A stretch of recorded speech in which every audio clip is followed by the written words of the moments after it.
I started spending more time on LinkedIn about 3 years ago, and the amount of opportunities I've created from it last year, my revenue target was in the multi-millions, and I attributed 70% of that was either directly linked or at least influenced by LinkedIn. A relationship with the right referral partner could be a game changer for any B2B company. So what if you could reverse engineer these relationships at a moment's notice? Start a podcast, invite potential referral partners to be guests on your show, and grow your referral network faster than ever. Learn more at sweetfishmedia.com. You're listening to B2B Growth, a daily podcast for B2B leaders. We've interviewed names you've probably heard before, like Gary Vaynerchuk and Simon Sinek, but you've probably never heard from the majority of our guests. That's because the bulk of our interviews aren't with professional speakers and authors. Most of our guests are in the trenches leading sales and marketing teams. They're implementing strategy. They're experimenting with tactics. They're building the fastest growing B2B companies in the world. My name is James Carberry. I'm the founder of Sweetfish Media, a podcast agency for B2B brands, and I'm also one of the co-hosts of this show. When we're not interviewing sales and marketing leaders, you'll hear stories from behind the scenes of our own business. We'll share the ups and downs of our journey as we attempt to take over the world. Just kidding. Well, maybe. Let's get into the show.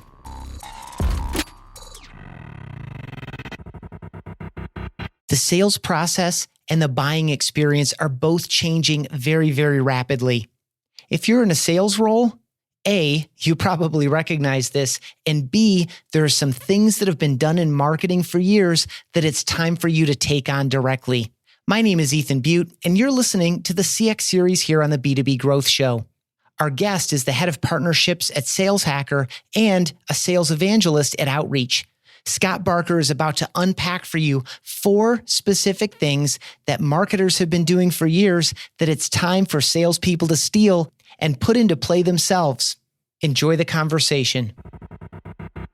Hey, welcome back to the Customer Experience Podcast. Today's guest has a sound theory that the new generation of successful modern sales professionals will have to steal from the playbooks of marketing teams. We'll get some specific and actionable guidance on that from a gentleman who lives and works at the intersection of sales and marketing.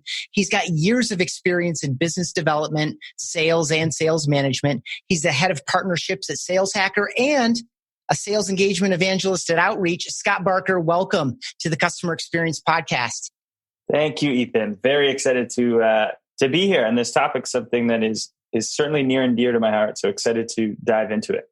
Yeah, and I think your background obviously lends itself really well to it. And we'll get into the detail there. But I in reading up, we've been connected on LinkedIn for a while. We've chatted before, and just in reading up in advance of this episode, you are a pretty prolific content creator, but still a sales guy at heart who's still, working on that edge to master the sales craft and train other people on it. So I'm excited for what you're going to bring. Before we start where I always start, which is the definition of customer experience, I'd love for you just to give me a minute on this, like a few words about Interfit, the Integrated Fitness Society. You've been working with those folks for over 2 years now. What are they trying to do there, and what's your interest in Interfit? Yeah. Really cool nonprofit that I'm involved in. And it's a little grassroots organization here in Vancouver, Canada, where I'm from. And what they are doing is essentially they want to give people that are mentally and physically handicapped the same experiences that you get as a normal person. So there's little things that you never think about, like experiencing nature, going into hikes. So one of the things that they do to reduce isolation in mentally and physically handicapped people is we will go out and we'll take them on like really grueling hikes, like really cool, going up the mountain. We'll like hike the chief with these people. We'll get like 6 volunteers to help, hoist their wheelchairs up these things and stuff. And they get to experience some of these beautiful, breathtaking moments that we often take for granted. And it's such a beautiful organization to be a part of. So it's about reducing isolation and giving experiences to people that have mental and physical handicaps that sometimes prevent them from doing so. It's beautiful. I love what you're doing, especially, of course, the connection with nature, which is a big theme for me. And this idea of there's so much that's easily taken for granted. And so that people identify those and create experiences to cover those gaps is just awesome. So let's go more broadly now on experience. The theme of the show is customer experience. How do we create and deliver it more effectively for folks across the different teams inside organizations? When I say customer experience, what comes to mind for you? Yeah.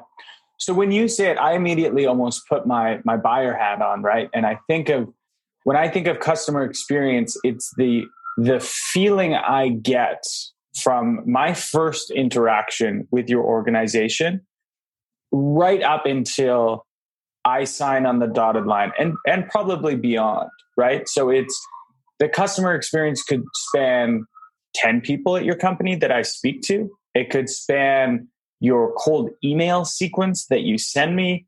It could span all the way into, are you delivering it in a DocuSign so you're making my life easy and I don't have to go and put it in like a random PDF editor? Or, I think now more than ever, it's not just about adding value through the experience, but it's also about removing friction, because we all lead very, very complex lives. And to me, customer experience is trying to make my life a little less complicated while still solving my problem.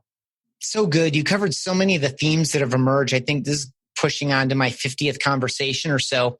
And the frictionless piece is critical. The idea that so many people will affect what the customer experience is, even though sometimes they're on different sides of these kind of arbitrary walls and fences and divisions that we create. And so how do we do it more holistically? Really, really good. Let's get on to this sales borrowing from the marketing playbook. I as soon as we kind of chatted about that as a place to go with the conversation, I immediately identified some thoughts that I had about what might be driving this. But from your perspective, as these ideas emerged for you, set the table a little bit. What's going on? What's changing or moving where a salesperson is going to be compelled to start taking on some of the, marketing tools, tactics, and things? What motivated that line of thought for you? What's the scene here? Yeah. So I think it goes back to something that you just said about these arbitrary lines that we draw in the sand, right? And I think I actually dropped out of business school, so maybe I missed this class on the arbitrary lines, but I never saw them when I was young, and it was probably much to my managers and my CEOs headaches at the time. But when I was young, and I never really understood these lines that we drew, and so I would learn so much from marketing, and I would learn so much from customer success, and I just wanted to understand the complete picture, because I found out that when I understood the complete picture, I could play my role much, much more effectively. So I think it was originally spun out of just interest. And then the other thing is I often say is, in all of my roles, all of them in tech anyway, I sold into marketers. So again, any good salesperson that's worth their weight knows that you need to understand your buyer as well as they understand themselves, at least, if not better, in order to be a helpful consultative salesperson. So I think, I sold into marketers too long, and somewhere along the way I turned around and I was like, what happened? I think I became a marketer, and now I don't know which one I am, but I think that's kind of how it unfolded for me. Yeah, osmosis is a powerful thing, and it's really important. I think what you said there is also kind of at the heart of what motivates me to have these conversations, which is even if you're not going to adapt these amazing things that Scott is about to teach you as a salesperson, just the context of what are some of the touches upstream and the consequences of those, so that I can understand the buyer or the customer when they reach me, and then where do they go after this, and how can I ease that transition or educate people down the line? Like just this end-to-end context. Even if you don't start adapting those things, you can still iron some of the edges out, manage the transitions better, or even just understand the context. I completely believe that your experience in talking upstream and downstream of your spot in a sales team dramatically improved your performance as a salesperson. Mm-hmm. Yeah, it definitely did. And I've been lucky to be at the top of most leaderboards because of that. And then the only other thing I would add is also to do the same for, which I alluded to for your prospects, right? Like really understand, like for me, I sold into event marketers for a long time. And so I learned how, and I literally went and created my own events here because I wanted to learn what it was like to be them. And I started an enterprise sales forum and all these things in Vancouver so that I could learn what it takes and like the headaches for these event marketers and what their day-to-day looks like. And so, you can't do that if you're selling to brain surgeons, it might be more difficult to go and perform their tasks. Yeah, I think there's some laws against that. Yeah.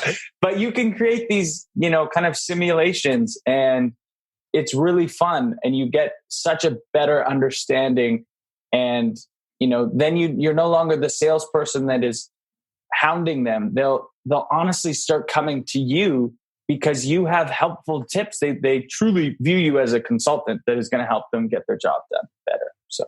Really good. I mean, a lot of folks talk about customer empathy, and, the best case scenario, there may be reading about it, interviewing customers, asking good follow-up questions when they're in engagements with prospects and customers, but actually doing their jobs is really next level. It's really, really smart. So let's get into a couple of these tips. Like what, just maybe go through a handful of things that marketers typically and traditionally would take responsibility for that a salesperson could maybe fold into their own tool set.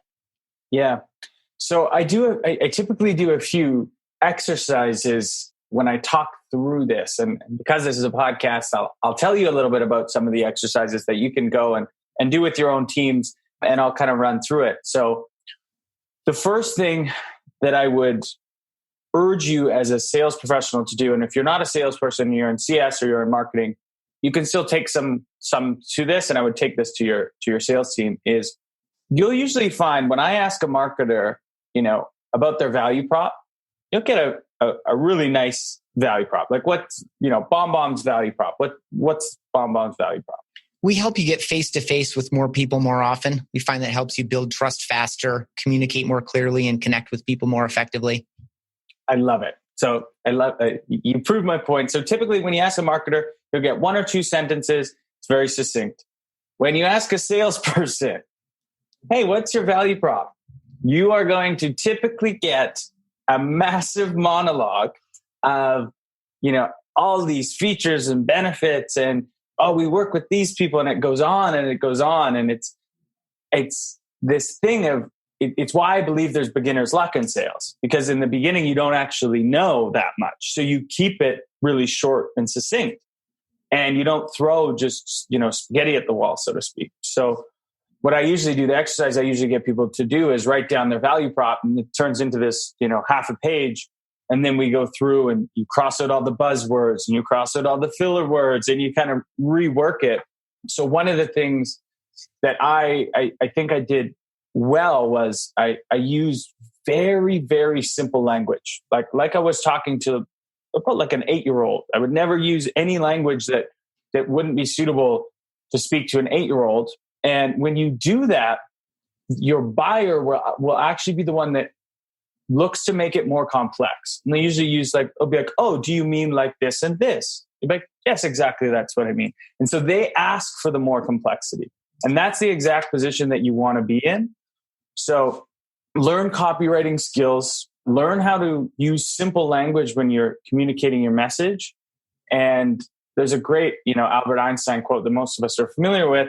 If you can't explain it to a 6-year-old, you don't know it yourself. And I took that very literally. And I truly would think of, not in a bad way, but my buyers as like 8-year-olds. They don't live and breathe this stuff like you do. Right. They don't know. They are infants when it comes to your industry. So treat them as such, not in a condescending way, but use the simple language. And it worked wonders for me. And so, yeah, I guess what I would urge people to do is cut your value prop down to 1 or 2 sentences. If you can't do it in 2 sentences, I don't think you actually know your product or service well enough. And maybe you need to learn it a little bit better. Right. And or your customer, you maybe don't know the customer well enough either. That's what I love so much about your offer there, that in a lot of cases, when you offer a really succinct pitch or position that they start filling in any of the natural blanks around it, which A, gets them engaged, and then B, lets you understand how they're looking at it or how they're listening to you, which all of a sudden you have more information that you can use to push it farther and more in a more personal way even. Exactly. That's it.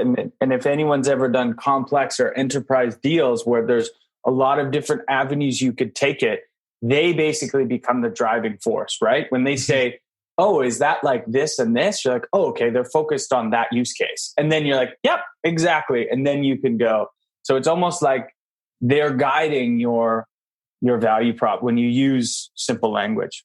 Love it. Yeah. So that's one. The only bonus I have on that one is we do have tools, conversational intelligence tools now, like Gongs and the Chorus. So you can actually record your calls, you can listen to them. And, when you have an answer to a question, see if you can, listen to it and then see if you can use 50% less words is another one that I usually tell people to do. Going straight into number 2, which is, of course, something I'm extremely passionate about because Sales Hacker, we're a big community. We're big about community. And I'm always shocked every time I go into organizations and ask this question, almost no one knows it, is as salespeople, we need to learn to contribute to online communities. Marketing knows this. Marketing spends money at conferences. Marketing knows where our buyers live. Salespeople, we don't have our head up for some reason on this. And, you can basically type in, insert your buyer persona here and group on LinkedIn, and there will be one. There'll be a group of 40,000 of your buyers just sitting there interacting with each other.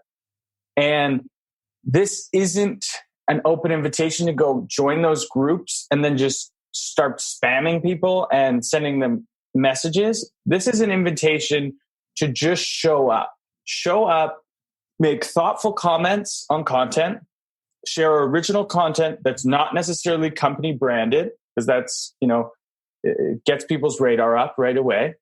And it's about, again, just like the first point, is getting them to lean into you. So if they see Scott Barker, commenting and making all these thoughtful posts, they're like, oh, this guy's helpful. Like, I've learned some stuff from this guy. Let's double click and see what he's all about. Oh, cool. I'm on his page. Looks interesting. What's this company? And then they're actually going. And if you do this effectively, you can actually build your own lead gen machine. And it sounds crazy, but I have done it and living proof. And I'll tell you, as a salesperson, when I got my first, my own inbound lead where someone's like, hey man, I saw you work for this thing. I saw you in this community. And I think we're in the field for this. Like, can you jump on a call? My jaw completely dropped. And like, what world are we living in right now? This is insane. But marketing does that, right? Like, marketing creates an inbound engine. So there's no reason we can't do what they've done on a macro level and do it on a micro level for yourself. And do you like that in groups more than you like it openly on, a wall just to your connections, because it's such a targeted group of potential buyers? Yeah, I think both is important, right? When I use the word communities, it can be broad. Like LinkedIn itself is a community. It's just a larger community. So if you're being very prescriptive with who you're adding and things you can do it more broad. But I think, like, for some quick wins, finding these communities, because the job of targeting is kind of already done for you. So I would say my kind of action item on this one is just go find those communities. There is blogs, there is LinkedIn groups, there's Slack channels are a big one these days. And go find them, share an article, share your opinions, and don't do the hard sell. And then the last one, which is kind of a bonus that I usually use as a challenge to people, is there's also no reason why you can't start your own community as well for your personas. It's easier than ever to spin up a Slack channel or a group or get a blog going. You can all do user-generated content. It doesn't actually take that long to do. And you might be saying to yourself like, oh, okay, that works, but not for my industry. And I get that all the time. Dude, and I hear that all the time about all kinds of things. Like, but you don't understand. Yeah. I've seen this done in the copier industry, people selling copies. I've seen this done in the dental industry. You can create a community for anything. So I don't buy that it doesn't work for my persona. It just takes a little bit of upfront work, but trust me, the dividends will be well worth it in the end. Good. Yeah. Then my third one is kind of similar, but this is more about building a brand for yourself. So that one's kind of like the demand gen portion, which marketers think of. And then marketers also think about brand a lot. And as sales professionals, CS professionals, whoever, we don't think about brands for ourselves all that much, which is going to, I think, change over the next few years. And we're already seeing it. People that are paying attention to this, visibility creates opportunity. And I've seen it over the course of my career. I started spending more time on LinkedIn about 3 years ago.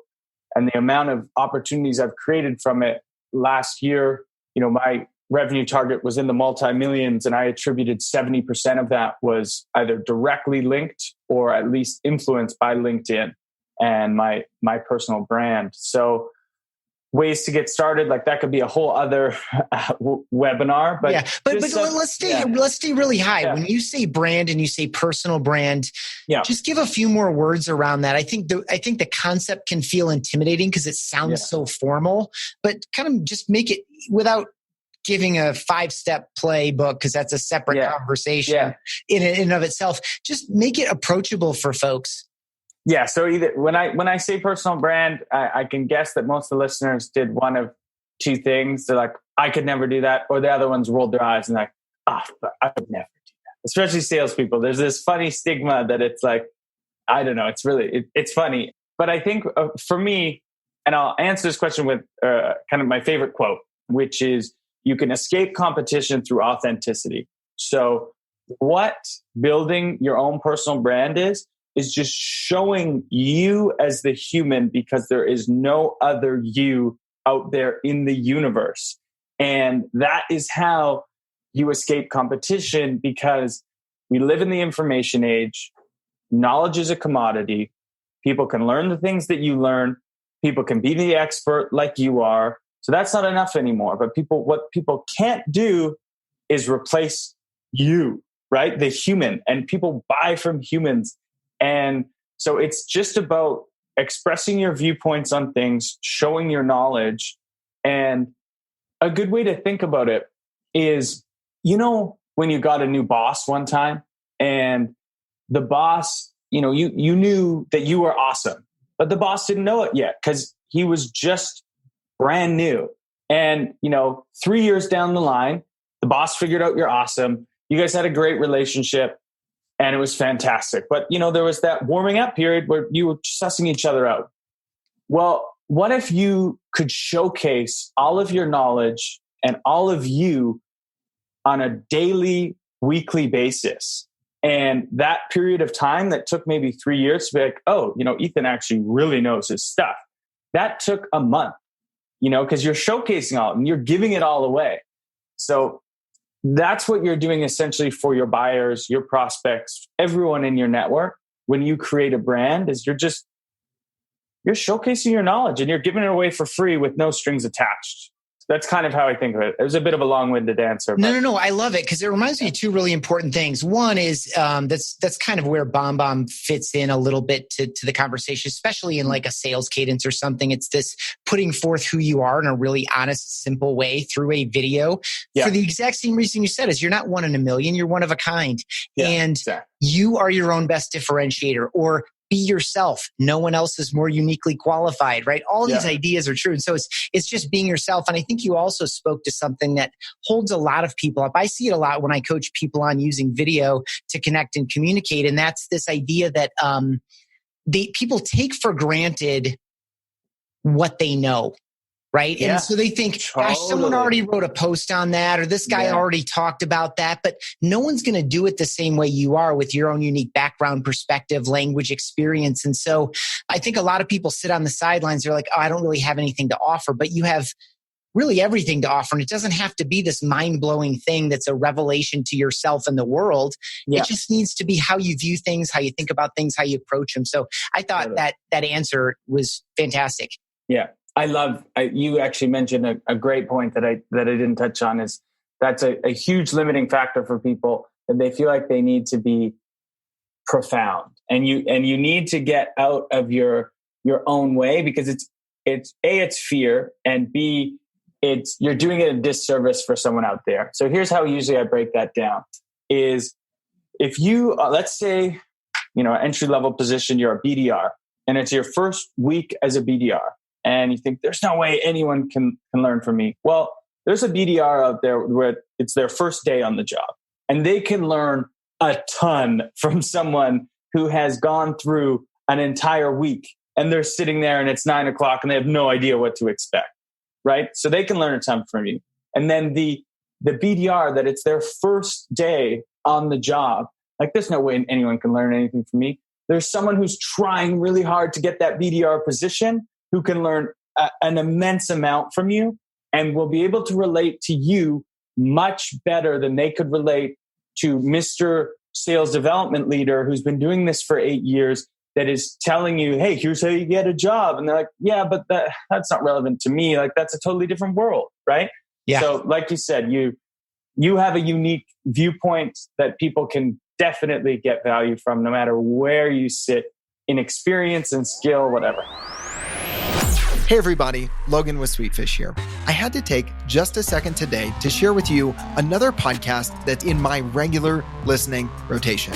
The Sales Engagement Podcast has some great interviews, and you pick up a lot of best practices from revenue leaders that are doing the job day in and day out.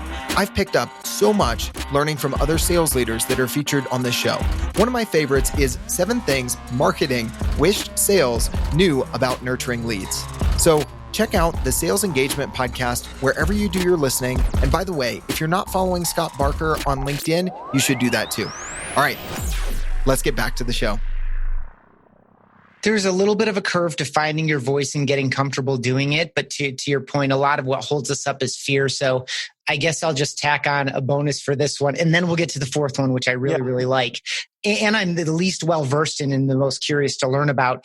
And it's this idea that just writing a little bit every day. And if you don't feel comfortable publishing it or doing video, if you don't feel comfortable publishing it, I guess that's okay.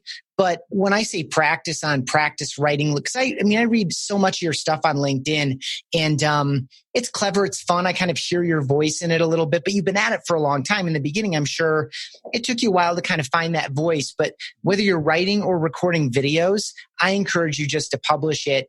That's the best way to learn and grow in these things. Like, because you do need to find that voice a little bit. It's not going to be there in the beginning. So if you feel uncomfortable and you're like, I can't do this, that's a normal, natural feeling.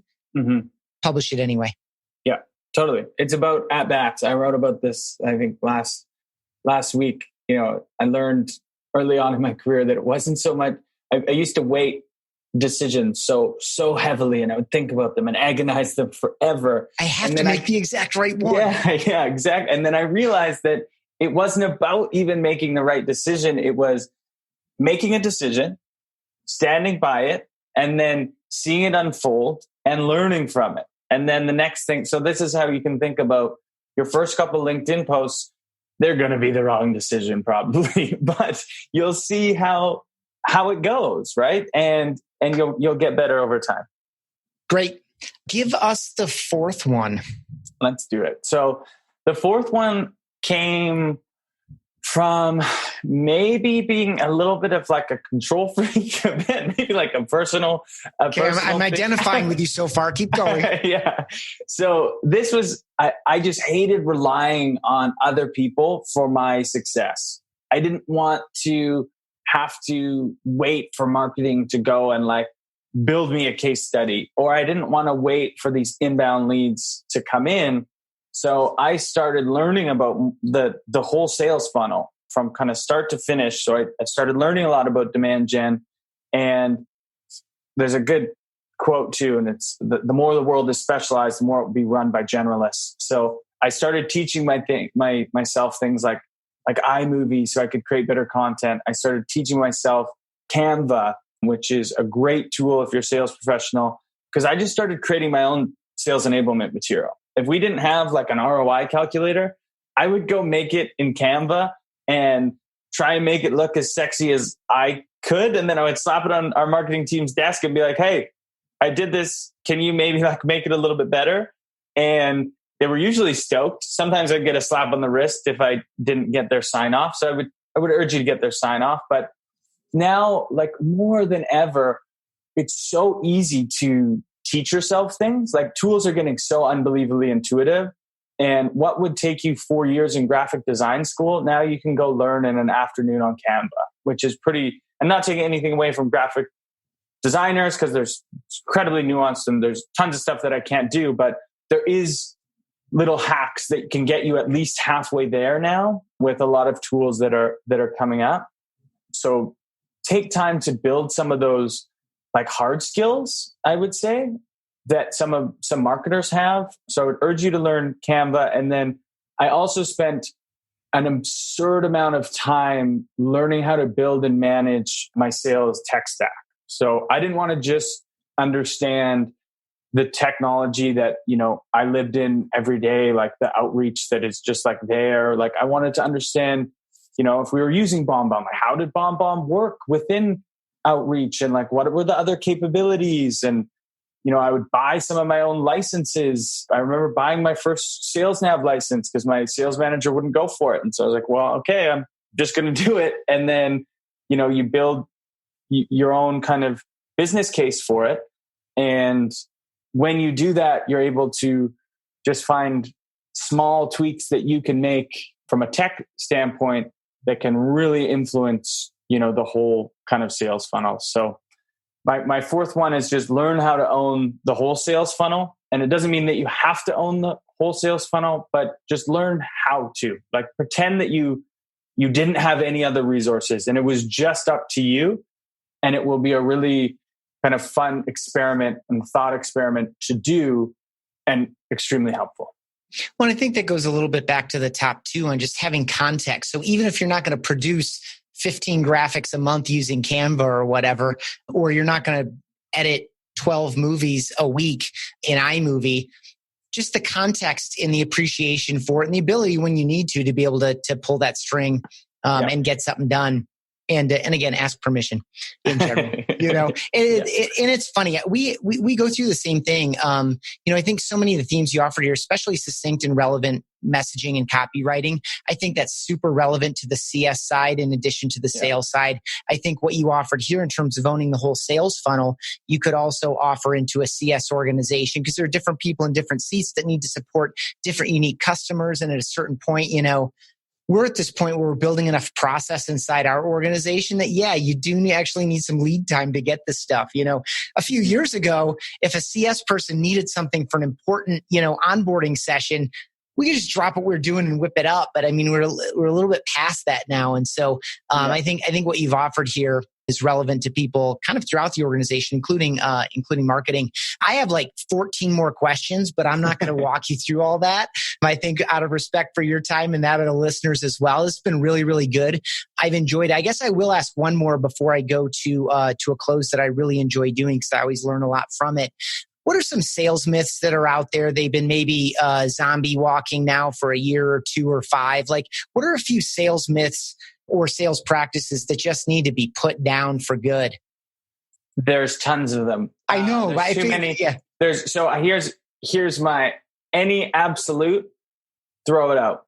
Cold calling is dead. It's an absolute. Throw it out. Anything that speaks in black and white terms is false. Sales is incredibly nuanced and so different from organization to organization. So anything that speaks to an absolute truth or a silver bullet is unfortunately been completely debunked, and it won't get you there. Yeah, I love the silver bullet is a really important ad there. Mm-hmm. I think that's how a lot of unsophisticated or dishonest or desperate salespeople go to market. And the sad thing is the reason you can sell silver bullets is that some buyers are just seeking them. Like, please give me some magic. We call it magic because the guy came up to our, never mind, long story. He came up to a trade show booth and was asking for something. And one of our guys replied and was like, we don't have that kind of magic. And he's like, well, tell me more about this magic. Like, no. Like, it doesn't exist. It's not going to do that for you. That's like beyond. Yeah. So relationships are our number one core value here at BombBomb and here on the show. And so I always like to give you the chance to thank or mention someone who's had a positive impact on your life or your career, and to give a mention to a company, big or small, that is really treating you the right way as a customer and delivering a great experience for you.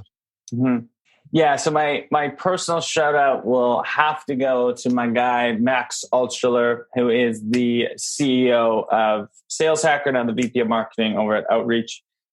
He gave me kind of my shot to play on the big stage, if you will, and I'll be forever grateful for that. He saw something in me, and out of 400 people that applied, still trying to figure out what that is, but he's been a great friend and a great mentor, and he's just an incredibly savvy marketer and salesperson and business person.